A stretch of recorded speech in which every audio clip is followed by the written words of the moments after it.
Whether you're a skeptic or a believer, join me, Rob McConnell, as together we'll investigate the world of the paranormal and the science of parapsychology here on the X-Zone Radio TV show on XZBN and the X-Zone TV channel on Simul TV. Since 1990, the X-Zone Radio TV show has been the place where people dare to believe and dare to be heard. Together, we'll investigate UFOs, aliens, ghosts, Bigfoot, psychic phenomenon, lake monsters, conspiracy theories, government cover-ups, the truth embargo, alien abductions, ESP, haunted locations from around the world, and so much more. With over 28 years of broadcasting and more than 4,500 individual guests, the X-Zone is truly a place where fact is fiction and fiction is reality, as evidenced by the credibility, integrity, and professionalism of the guests that we bring to our international audience. If you have seen a UFO, had a close encounter, seen a ghost, Bigfoot, lake monster, or a story that you would like to share or have investigated, contact me, Rob McConnell, by sending me your email to xzone@xzoneradiotv.com, or you can call toll-free 1-800-610-7035, extension 143, and on Skype, X-Zone Radio TV. For more information on the X-Zone Radio TV show with yours truly, Rob McConnell, visit www.xzoneradiotv.com or www.xzonetvchannel.com or simultv.com and xzbn.net. Until next we meet here in the X-Zone from our broadcast center and studios in Hamilton, Ontario, Canada, always remember, X-Zone Nation, keep your eyes to the sky and your heart in the light.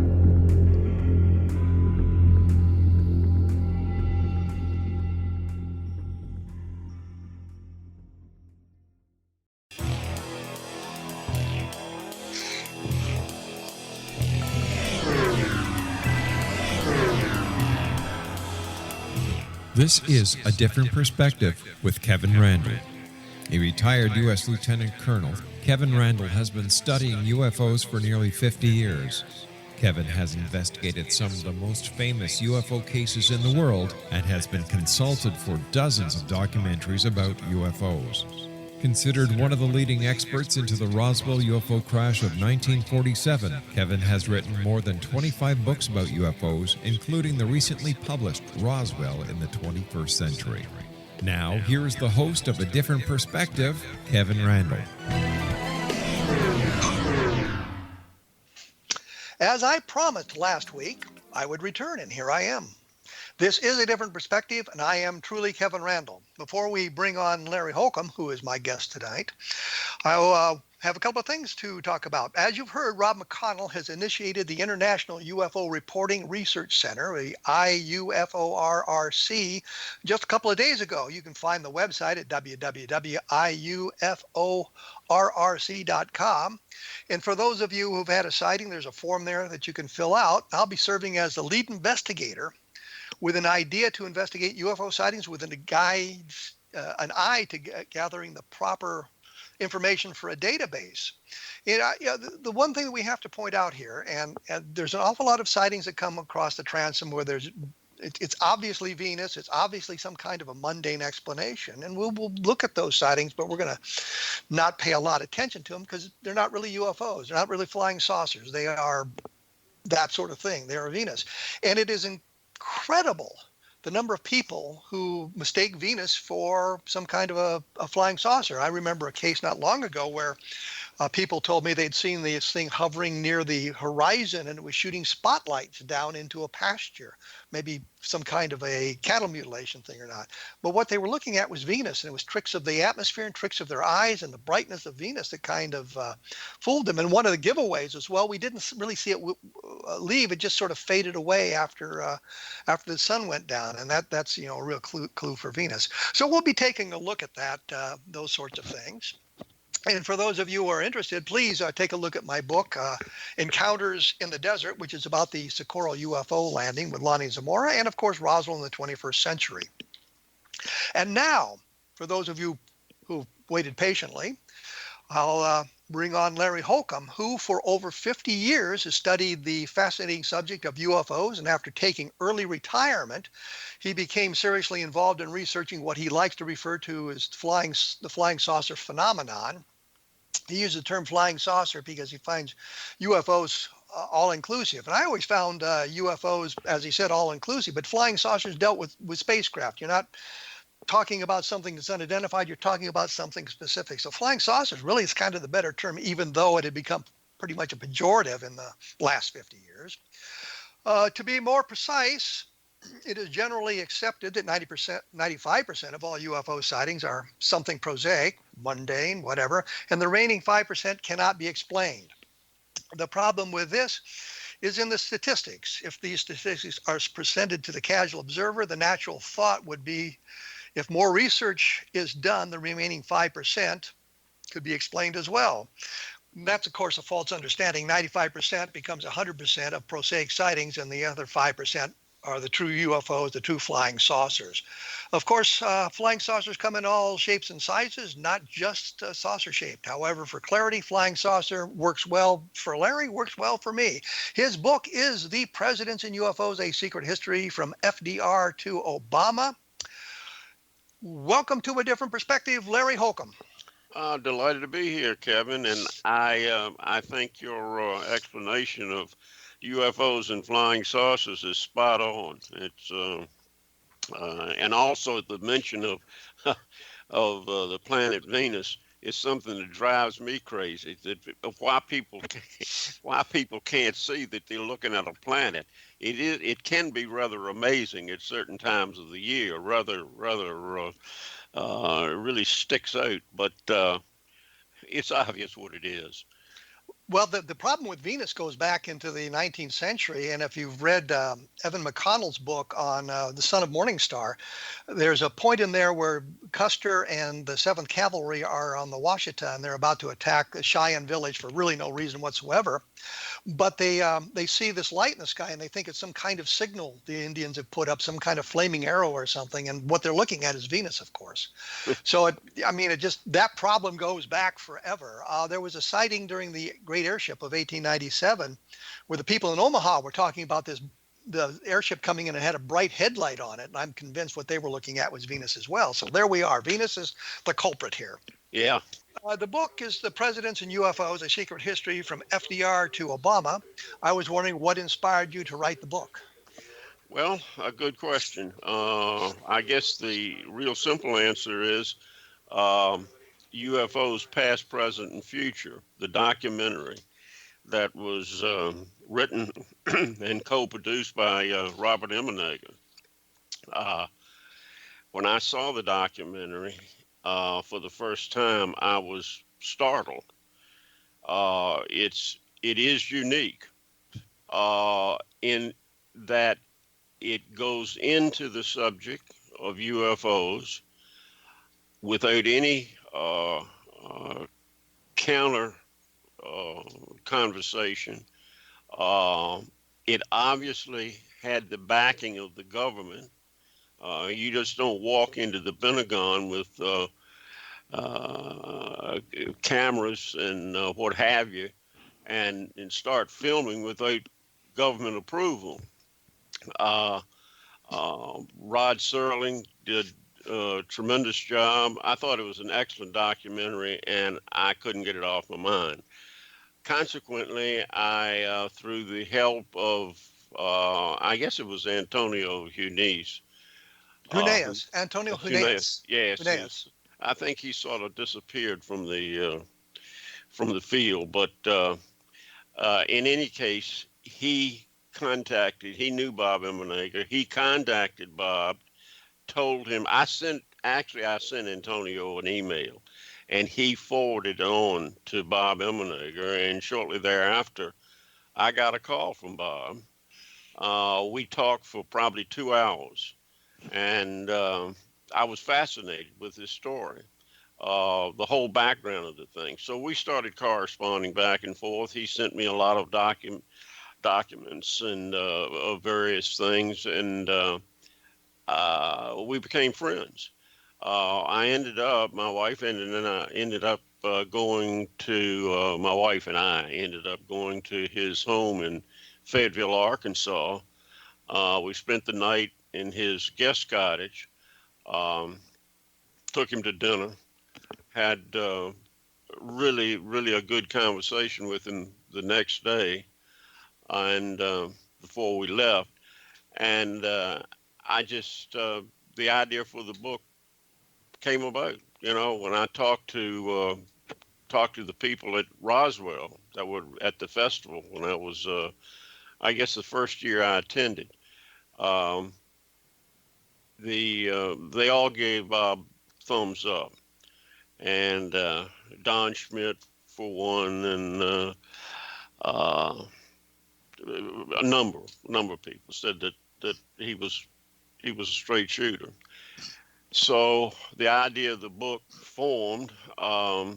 I contacted several literary agents in New York. One got back to me and said, "I really like what you've got here." But, well, let's cut to the chase here. Yeah. You say it's a secret history from FDR. What did FDR know about UFOs or flying saucers? Well, we only have evidence that is questionable. We have letters between General George Marshall and FDR, letters from FDR back to Marshall, all concerning the subject. And I know that one of the letters said that when we were victorious, because the war was going on then, obviously. So you're talking about Foo Fighters at this point? Well, you know, you had there's the Reverend Huffman, I believe, that case in 1941, where Baptist minister, and he was called to a plane crash in Cape Girardeau. This was according to his granddaughter. And yes, but that's a single witness case, and it's basically a hearsay evidence. And I'm trying to get us back to FDR here. Yeah. And the discussion there. But before we go any further, we're going to have to take a break here. Okay. Which comes up way too often, I think. Really, it doesn't. Rob, I'm sorry, I didn't mean that. The book is The Presidents and UFOs, A Secret History from FDR to Obama. The website is Larry Holcombe with an E on the end of the holcombe.com. You can take a look at that. Mine, of course, my blog is www.kevinrandle.blogspot.com, and we have discussions about all sorts of things when we get done with the program here. So you want some more information or some places to look, there's often some hints of where you can find additional information about these sorts of things we're talking about. We will be back right after this, so please stick around.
It's hard to listen to the news without realizing we're living in volatile, unprecedented times.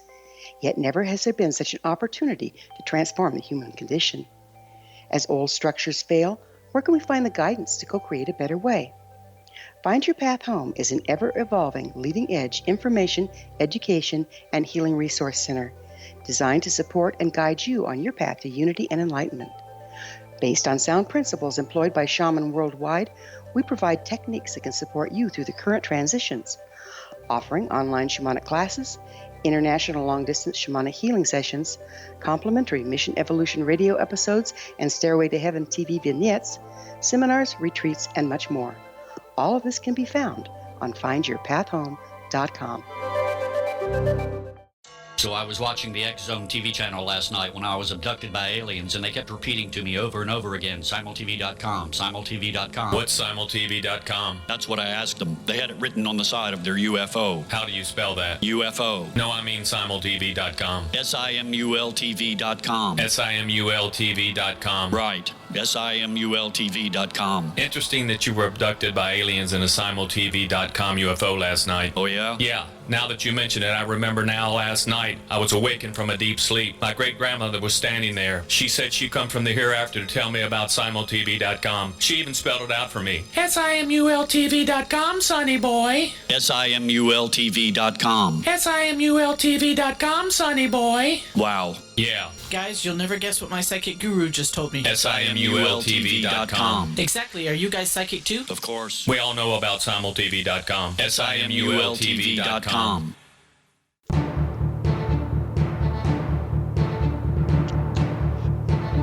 As promised, I am back with Larry Holcombe, the author of The Presidents and UFOs, A Secret History from FDR to Obama.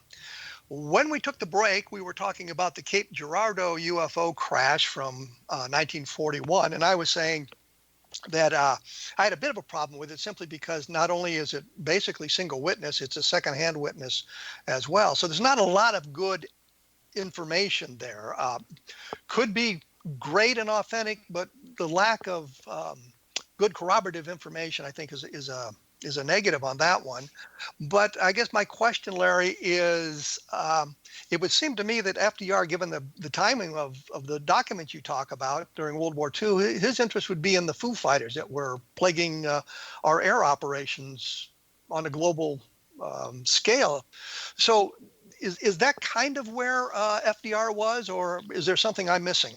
I don't recall anything that I've in my research where he directly talked about Foo Fighters. The problem is the information that I've got on FDR comes from what I consider to be a questionable source. Well, let me back up. The source I've gotten most of this information from is Dr. Bob Wood, and the documents that he has on FDR and General Marshall, and these include the Battle of Los Angeles, but you can't say for sure that these documents are not bogus. In fact, if they came from who I think they came from. Would that be Tim Cooper? Tim Cooper, yeah. I think that anything that Tim Cooper was involved with is very questionable. I would think that if Tim Cooper called me on the phone and said the sky was blue, I'd go out and look before I believed him. Well, but I don't want to say anything disparaging about him. Anyway, I think that I'm surprised that some of these documents have such a high level of authenticity from Bob Wood. That really surprises me. Well, that kind of takes us in a different direction, and I'm going to go there.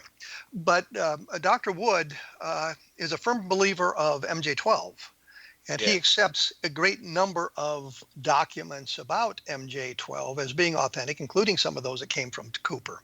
Yeah. So, and I think his personal bias kind of colors his thinking on some of that. But so I guess the question that I didn't want to get to right now, but is do you accept that some of the MJ-12 documents are authentic? I believe yes, I do. I think that let me put it this way, Kevin. I think that something like MJ-12 existed and probably still does. Now, but that's really a separate point. Yeah. The question is the MJ-12 documents. Do you think those documents, all of them are, or some of them? I shouldn't say all of them. Do you think some of them are authentic? I think several of them are authentic. And which ones would that be? I think that the SOM, what is it, SOM 1-1, the Special Operations Manual. The only reason that I tend to believe that is the printer that at the printed government documents looked at it, and because the raised Z, which you know what that is. Yes. I think that adds some weight to that being authentic. But there are other problems with it, anachronisms that shouldn't exist, like suggesting that. Well, let me take a step back for the audience. The raised Z's in the printing of that document, the Z's that appeared on some of the lines were slightly raised above the lines, and that seems to be something that happened in a lot of authentic documents that we know are government documents. So that would be a point toward its authenticity. Right. But there are anachronisms in the document. The use of suggesting satellites. A crashed satellite is a good cover for a crashed UFO sort of thing. In 1954, when this manual was supposedly printed, there were no satellites to crash. No, there weren't, but I think we had the capability of launching them. The reason we didn't is because the Eisenhower administration would not let them go ahead and do it because of the U-2 incident, and he thought it would inflame the Russians. Wait, the U-2 incident? That took place in 1960. Wait a minute. I'm getting my story. I'm getting my stories confused here. I'm trying to think. What was it? No, it wasn't the U-2. It couldn't have been the U-2 incident. No, it couldn't have been, because U-2 was May of 1960, and Eisenhower went in front of the UN or in public arenas and said, we're not flying aircraft over the Soviet Union. Yeah. And then, of course, the Soviets trotted out Gary Powers, and he said, whoops. I really need to go back and check. I can't remember, but it was definitely something that we had problems we had with the Russians, that Eisenhower would not let them proceed with a satellite program because he felt that the Russians would think that the satellite was a spy satellite, which is exactly what it was, would have been. When they put up Sputnik, Eisenhower was delighted because we could go ahead with our satellite program. But I guess what I'm saying, the satellite program was delayed. So there is, we had been working on satellites. I mean, it was well known. But the problem I have with that is, if there was a crash and the explanation was it was a satellite that we had put up, wouldn't that have caused as much trouble with the Soviets as the actual satellite being launched? I mean, suddenly someone said, well, they're talking about a satellite retrieval. What have they put up that we don't know about? It would seem to me that would cause as much trouble as an actual launch.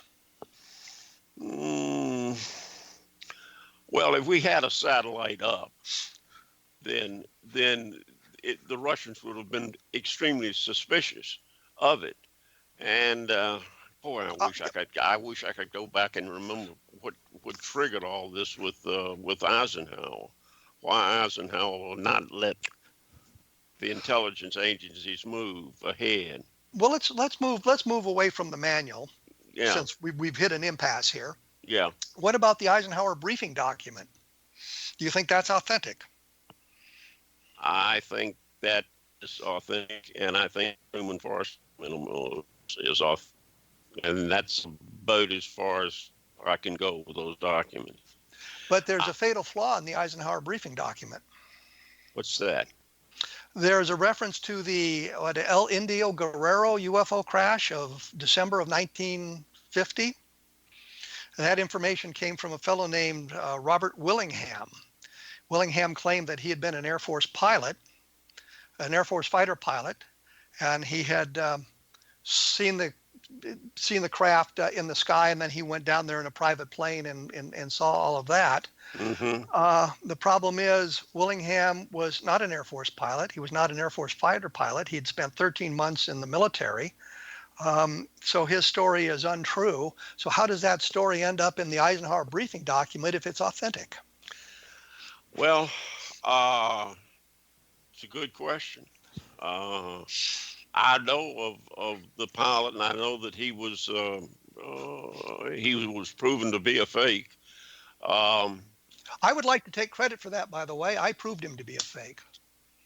I think I believe reading that. In fact, I'm sure I did. I wish I had all those documents in front of me. I should have been more prepared to have those documents here. But I know that there's a great deal of controversy over MJ12. But it's still my belief that something like MJ12, if it was not MJ12, something like it existed. Oh, I will grant the point that if there was a crash of an alien craft at Roswell, something like MJ12 would have been created to oversee the research and the back engineering. But I'm just saying, I think MJ12 is completely bogus, and I outlined most of this in the updated version of Case MJ12, which just came out a few months ago. So I have additional information on that, including an actual document with a known provenance that is top secret and reference Majestic, but it has nothing to do with UFOs. It's a logistics plan to support the troops if the Soviets decide to invade Europe. So right. I can't believe that they would have two top secret programs named Majestic, because the problems with keeping all of that. That won't make any sense at all. Have to yeah. We're running out of time here. I've got to take a break. We'll come back to this in just a few minutes. Okay. I want to just mention that there's other great programs on the X Zone Broadcast Network at xzbn.net that deals with the paranormal and things of that nature. So if you have an interest in this sort of discussion, there's a lot of good programs at xzbn.net. Take a look at those. And of course, my website, my blog is www.kevinrandle.blogspot.com, and we will be back with Larry Holcombe and the Presidents and UFOs, A Secret History from FDR to Obama right after this, so please stick around.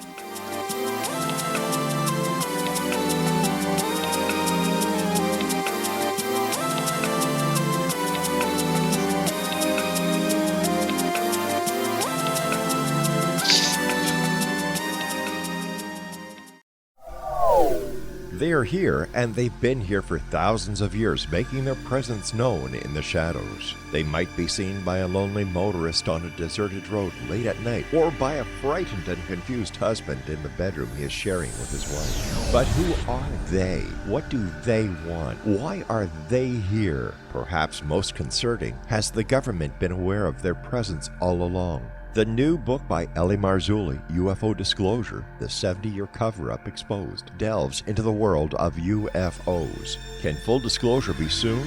Order now and receive a free hour and 37-minute DVD on the UFO phenomenon. UFOs are real. Get both the book and the DVD, a $40 value, for only $19.99. To order your book and DVD today, go to lamarzulli.net. That's LAMARZULLI.net. Rob McConnell here, presenting an overview for Nicholas Paul Jennings, author of a fascinating book, Amen. It presents facts revealed by Egyptologists, facts that enable us to understand why Amen is the beginning of creation of God. It provides recommendations for religious leaders of the major religions to unify their beliefs and teach the Word of God. Love one another. Amen informs people how mankind conceived God. It was the Egyptians that developed the concepts of a soul, a hereafter, and Son of God. And finally, after the worship of many gods, they conceived the belief in one universal God, the maker of all there is. For more information, visit www.futureofgodamen.com. That's www.futureofgodamen.com.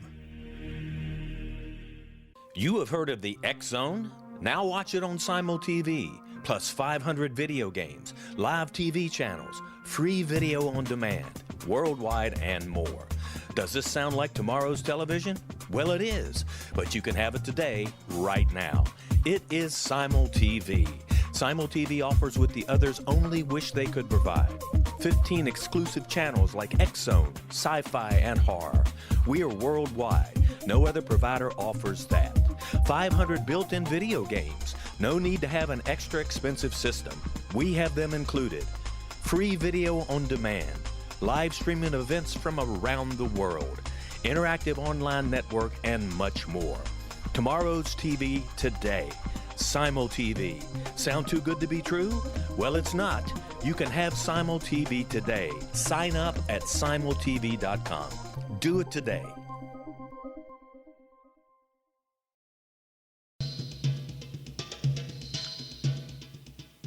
I am joined by Larry Holcombe. His book is The Presidents and UFOs, A Secret History from FDR to Obama. We were talking about MJ-12 and if there had been a crash of an alien spacecraft at Roswell, we would expect some kind of oversight committee to be created. I don't think Larry and I are ever going to come to a meeting of the minds on the legitimacy of MJ-12. I think we kind of exhausted that project or that discussion. So let's talk about this Doug Locke guy that you mentioned in your book. And by the way, you were saying that you had read a book by Kehoe that had mentioned the crash in Roswell, but in going back, you couldn't find the reference. I think the book you were referring to was one by Frank Edwards called Flying Saucers, Serious Business. And he talks about the Roswell case. And about the only thing he gets right in that whole discussion is the fact that there is a town named Roswell in New Mexico, and he spells it correctly. Practically everything else he says is kind of innuendo and hearsay and that sort of thing, but it does lead us to Roswell, so it's not a complete and total washout. But you mentioned this fellow named Doug Locke in your book. Tell me about him. Doug was a friend of mine when I was a junior and senior in high school. He was about 15 years older than I was.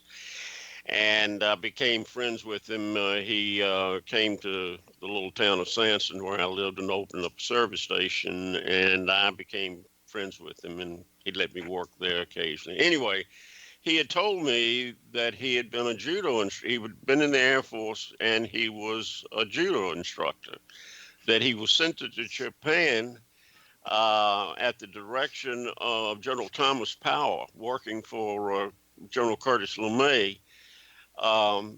LeMay decided that they needed pilots to be instructed in judo. So they sent requests for 24 people to volunteer to go to Japan to be taught judo by the Codian Institute. Anyway, Doug came back. He was stationed at Fort Bliss, and he became a judo instructor. Well, let me break in here and say that Fort Bliss is in El Paso, Texas, which is 3 hours from Roswell. Right. And as a judo instructor, he instructed not only pilots from Fort Bliss, but pilots from surrounding bases, and that would be Roswell. He told me. Wait a minute. Fort Bliss is an Army post. What have I got? Oh, no, I'm sorry. Bliss is an Army post, isn't it, in El Paso? Fort Bragg, it's no longer. No, I think it's Fort Bliss. Wait a minute. I got documents from the Air Force right here. Okay. Biggs Air Force Base. I'm sorry. No, it's Biggs Army Airfield. Well, it's right here from the Air Force. It says assignment and geographical location. He was attached to the 810th Operations Squadron at Biggs Air Force Base, Texas. Okay. Well, I've been to Biggs. I've flown in and out of it as a military pilot, and it's a Army airfield, but I guess that's really not the crucial part of the story anyway. So he's at Biggs Army Airfield, which is part of the Fort Bliss military reservation. Okay, so he's teaching judo to the pilots, and I will say that during my Air Force career, I did get instruction in knife fighting, so that's not completely outside the bounds of possibility. Yeah, So he's you're right. Fort Bliss is there too, because I was stationed at Fort Bliss for a while. there. You See, go. and Biggs Air Force Base was right across the desert from it. Um, so anyway, Anyway, we've got that straight. I had read two of Kehoe's books, Flying Saucers Are Real and Flying Saucers from Outer Space, in my high school library, and I was taken by Kehoe and his passion for the subject. Unlike George Adamski, who I thought was a nut. But in any case, I was reluctant to mention my interest in flying saucers to Doug because I thought he'd lambaste me. You know, you silly kid, you believe in that stupid stuff. When I finally got up the nerve and mentioned it to him, he said, Larry, it's all true.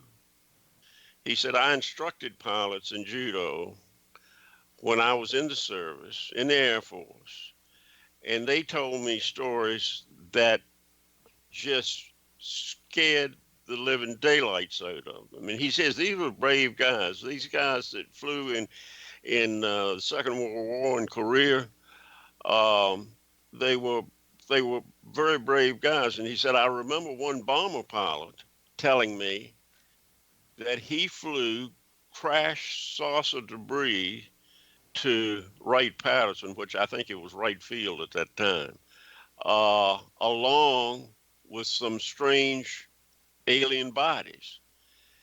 And I've often wondered if that's this bomber pilot, and he was from Roswell, was Pappy Henderson. But I don't know. It doesn't really make any difference.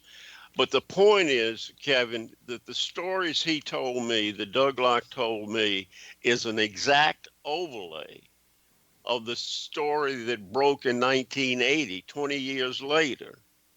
So what he's telling me, this simple airman, this judo instructor, is telling me the same stories that came out in 1980. It's a perfect match, and he couldn't have made it up because it hadn't broken.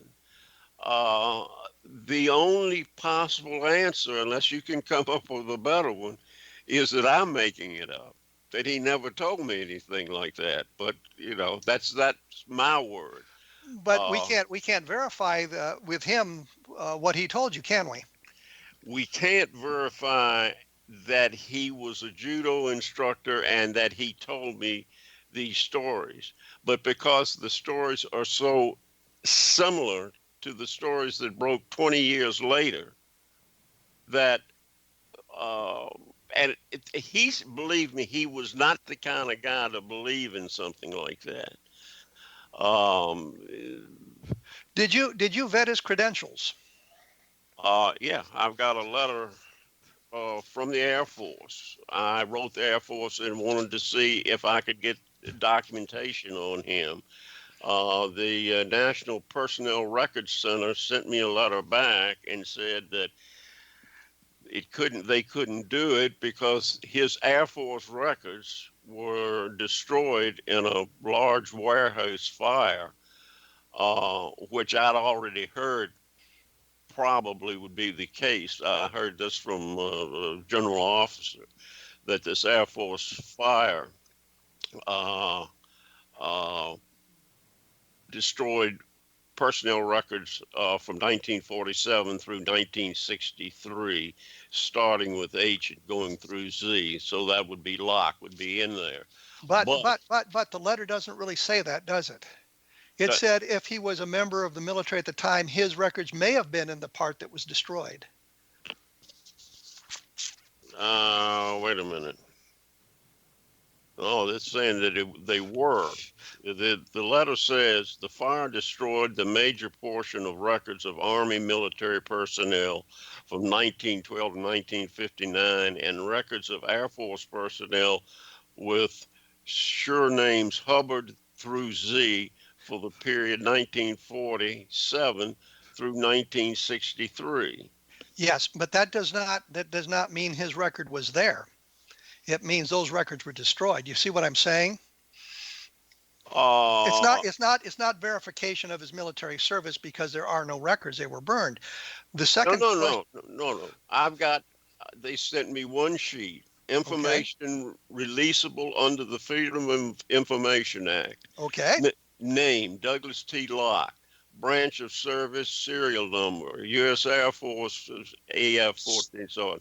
So they did verify his existence in the Air Force. Yes. Okay. And that his assignment was the 810th Operations Squadron at Biggs Air Force Base, Texas. That came from the center in St. Louis then. That's right. National Archives and Records Administration. Well, the reason I press on that point, and it gets back to Willingham, is that Willingham used the same excuse. Well, my records were burned in the Great Fire, but it turns out that there's a Air Reserve Center in Denver, Colorado that has an awful lot of the Air Force records, and I was able to get records from there and learn a great deal about Willingham. So that was why I kind of pressed that point, simply to make sure that we'd gotten actual physical documentation to vet his service. Right. So okay, that's good. So he talked to people who flew wreckage from Roswell to Wright Field. Right. But he also talked to pilots that were told to engage these objects. And that scared them because the objects were so far superior. I mean, they'd fly circles around them and then literally take off at fantastic speeds. Of course, it wasn't even only the pilots that were seeing these things. There were a number of scientists in New Mexico that saw them. You remember Charles Moore. Yeah, Dr. Charles Moore. You must be a mind reader. He's not a doc. He was not a doctor. He got an honorary degree just as he retired. We're going to have to take a break here. Okay. The book is Presidents and UFOs, A Secret History from FDR to Obama. The website is Larry Holcombe, and that's an E at the end of holcombe.com to get some additional information. My blog is www.kevinrandle.blogspot.com. And the book we kind of talked about is Case MJ12, which came out a few months ago. It's an updated version of the book that I had done a decade and a half ago. I think when we come back, we're going to talk a little bit more about these sorts of things, and I'm going to find out about Jimmy Carter's UFO sighting from Larry Holcombe. We will be back right after this, so stick around.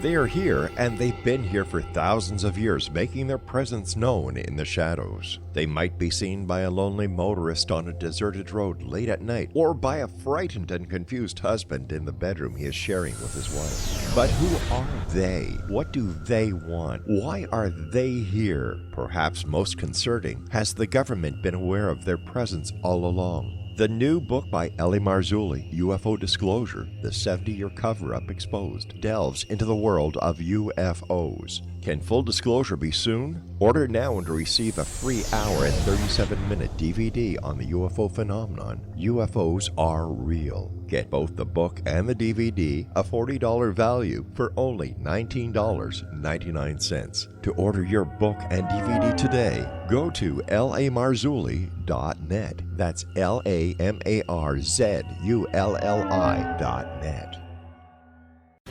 Christopher Fulton is a survivor of the national security state. All he wanted to do was preserve history when he acquired a Cartier watch from the estate of President Kennedy's personal secretary. But that simple act set off a terrible chain reaction. He was pursued by the U.S. Justice Department and the FBI, thrust into the middle of the U.S. government's Assassination Records Review Board, even monitored and pursued by the Russian government. All because that Cartier watch was the missing link of evidence, a timepiece worn by JFK that fateful day in Dallas, a link resulting in Christopher being incarcerated and attacked for 9 years because he opened a hidden chapter in history. The intriguing journey outlined fully in Christopher Fulton's memoir, The Inheritance, is available now through TrineDay.com or Amazon.com. The Inheritance, Poisoned Fruit of JFK's Assassination by Christopher and Michelle Fulton is a must-read, an incredible tale of how easily our own government can overrule justice. The Inheritance, Poisoned Fruit of JFK's Assassination. I am joined by Larry Holcombe, The Presidents and UFOs, A Secret History from FDR to Obama is his book. His website is larryholcombe.com. We were talking about Doug Locke and his experiences when we went away, and I think we pretty well ironed out that the fact he was an member of the Air Force, and the documentation supports that. And the reason I kind of press that is I've had a number of people give me documents about their military service, and when I've gone to a disinterested source such as St. Louis and the Air Reserve Center in Denver, Colorado, I find out that the documents they gave me have been altered. So I always like to get them from a independent source in that way. And one thing I wanted to get into before we close things out today is, of course, you talk about the sightings of the presidents, and I wondered what you thought about Jimmy Carter's UFO sighting. It's very interesting. He was, I think, at a Lions Club. He was president of, might have been, I don't know, he was the director or something of the state. And he was the governor. Well, he wasn't the governor at that time. I think he was, I don't think he was the governor at that. I think that was before he was the governor. I thought he was the governor at the time it happened, but irrelevant point. He was at a Lions Club meeting because he was the district chairman, and they were standing outside at night, outside of a restaurant where they're going to have the meeting, and he saw this object. They all saw it. That was quite large. I think he said it was about the size of a full moon. And if I recall correctly, he said it changed colors, and it was moving. But I can't recall exactly whether he said it changed from an orange to a bluish or something, and the object was moving. He ended up filing a UFO sighting report on it, which is in the public domain now. So he had a sighting, but of course, like other presidents who've talked about UFOs, when they get into office, you don't hear a peep out of them. And that was the case with Carter. Other presidents seeing UFOs? Yeah, Ronald Reagan saw UFOs twice. He was on a private jet, and they say he saw one and had the pilot chase the thing. Well, wait. Let me rephrase my question. Any other presidents see flying saucers? See the difference?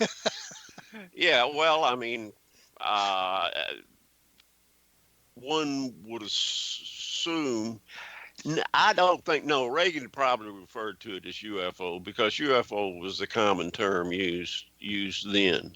Like you said earlier, I like the term flying saucer, but this was obviously something very unusual, and the thing, when they started chasing it, the thing just streaked away at some incredible speed. Could it have been something prosaic at that time? It's very possible. It could have been something experimental.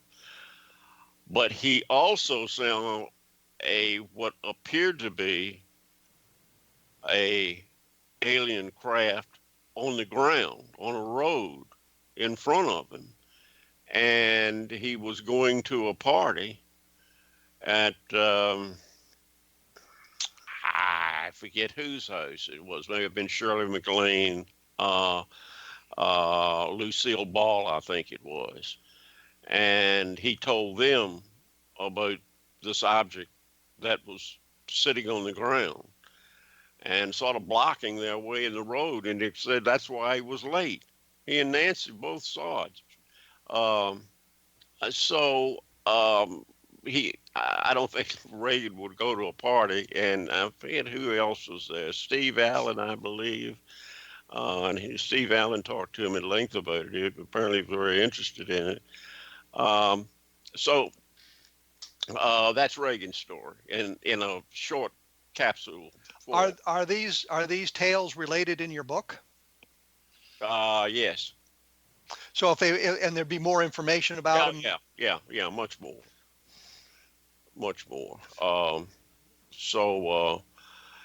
Then you had Jerry Ford, who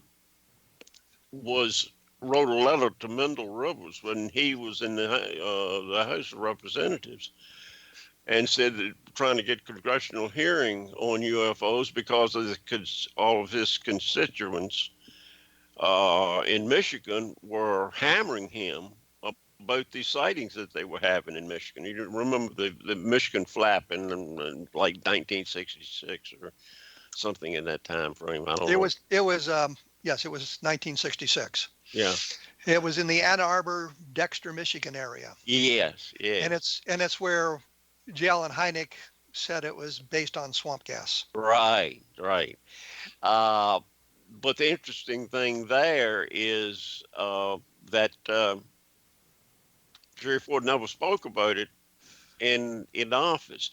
I did find in the Ford Library letters from Hynek to Donald Rumsfeld, stating that according to your request, Don, according to your request, I'm sending some new data that we have gotten. This is when he was with Center for UFO, or heading up the Center for UFO Studies. And he enclosed some documents to Rumsfeld and a letter back from Rumsfeld thanking Hynek for the information. And if he found anything else new, please, if you would, pass it on to him. Now, was this Rumsfeld's own interest, or was it the interest of his boss, Jerry Ford? I don't know. In any case, it's certainly very interesting. But that was after Project Blue Book, and Hynek had, of course, was no longer the consultant to Blue Book because it didn't exist. So right. How did the Condon Committee affect the presidential views of UFOs quickly, because we're running short on time? I think it was a total whitewash. Condon didn't believe in them, thought it was pure fancy, folly. He had his mind made up before he even spent 2 years with his people researching it. And his report that he wrote, the Condon report on the Colorado project, was vastly different from the report that the scientists working for him made. I think he wrote 2 reports, 2 sections, and then the scientists wrote 2 sections, and they were vastly different. And it's at the same time, up the road in Colorado Springs, the Air Force Academy physics class was teaching its students that there may be as many as 4 different races visiting Earth.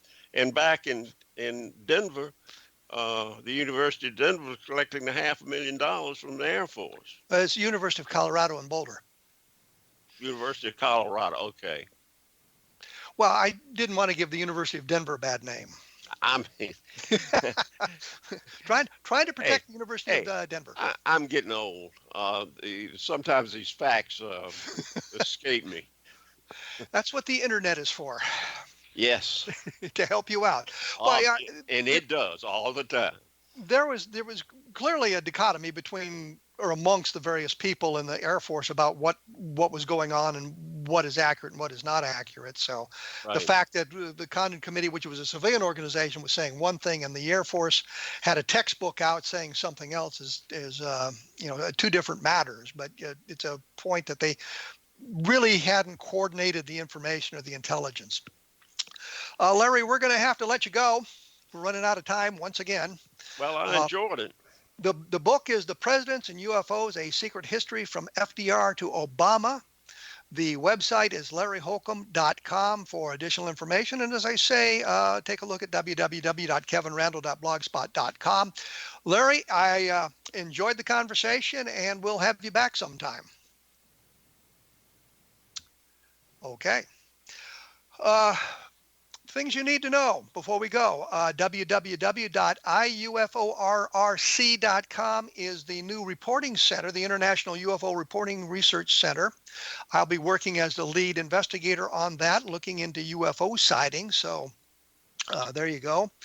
If you're interested in the paranormal, and there's a lot of different areas of the paranormal, you can take a look at it at xzbn.net. I am fans of some of the programs there as well, and listen to them when I get a chance. And the other thing you all should know is that next week I will be joined by Mark O'Connell in what I think of as season 2. It'll be show number 3. We'll be talking about J. Allen Hynek. Mark O'Connell wrote the book on J. Allen Hynek. He wrote a biography of J. Allen Hynek. And this was kind of inspired by the Project Blue Book program that aired recently on the History Channel. And I wanted to get his take on what he thought about how they presented Hynek and the things that Hynek did. And I thought it would be an interesting thing to see how far off the rails they might have gone, and learn a little bit more about J. Allen Hynek. When I was doing some research into the Michigan sightings, I discovered that the swab gas explanation that Hynek gave, which I thought was kind of off the cuff, turned out to be something that he truly believed at the time he said it. He was more behind it than I would have thought. So we'll take a look at that and learn some things about J. Allen Hynek and the Center for UFO Studies and what his UFO research taught him. My books that you should be looking for is Roswell in the 21st Century, of course, Encounter in the Desert, which is the Lonnie Zamora sighting in depth, and Case MJ12, which has relevance to today's program. I will be back in 168 hours? I forget now. 167 hours with Mark O'Connell, and we'll be talking UFO. So thanks for listening.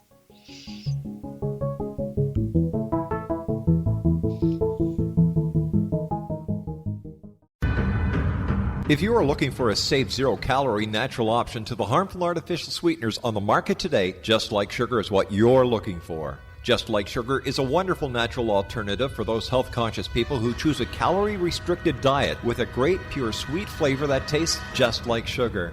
Just Like Sugar is a great natural option for people suffering from diabetes and may be useful in restricted diet programs where standard sugars are not allowed and does not cause a laxative effect of some other sweeteners. Just Like Sugar comprises a perfect blend of chicory root fiber, natural calcium, natural vitamin C, and Just Like Sugar's sweetness comes from the natural flavors from the peel of the orange. Just Like Sugar is a natural alternative to harmful artificial sweeteners and will change the way that you believe all natural sweetener products taste. Just Like Sugar is available at your local Whole Foods markets, Wild Oats markets, Henry's, Sun Harvest, and many other fine natural food stores in the U.S., Canada, and worldwide. They are here, and they've been here for thousands of years, making their presence known in the shadows. They might be seen by a lonely motorist on a deserted road late at night, or by a frightened and confused husband in the bedroom he is sharing with his wife. But who are they? What do they want? Why are they here? Perhaps most concerning, has the government been aware of their presence all along? The new book by Ellie Marzulli, UFO Disclosure, the 70-year cover-up exposed, delves into the world of UFOs. Can full disclosure be soon? Order now and receive a free hour and 37-minute DVD on the UFO phenomenon. UFOs are real. Get both the book and the DVD, a $40 value, for only $19.99. To order your book and DVD today, go to lamarzulli.net. That's LAMARZULLI.net. You have heard of the X Zone? Now watch it on Simul TV. plus 500 video games, live TV channels, free video on demand, worldwide, and more. Does this sound like tomorrow's television? Well, it is, but you can have it today, right now. It is Simul TV. Simul TV offers what the others only wish they could provide. 15 exclusive channels like X-Zone, Sci-Fi, and Horror. We are worldwide. No other provider offers that. 500 built-in video games. No need to have an extra expensive system. We have them included. Free video on demand. Live streaming events from around the world. Interactive online network, and much more. Tomorrow's TV today. Simul TV. Sound too good to be true? Well, it's not. You can have Simul TV today. Sign up at simultv.com. Do it today.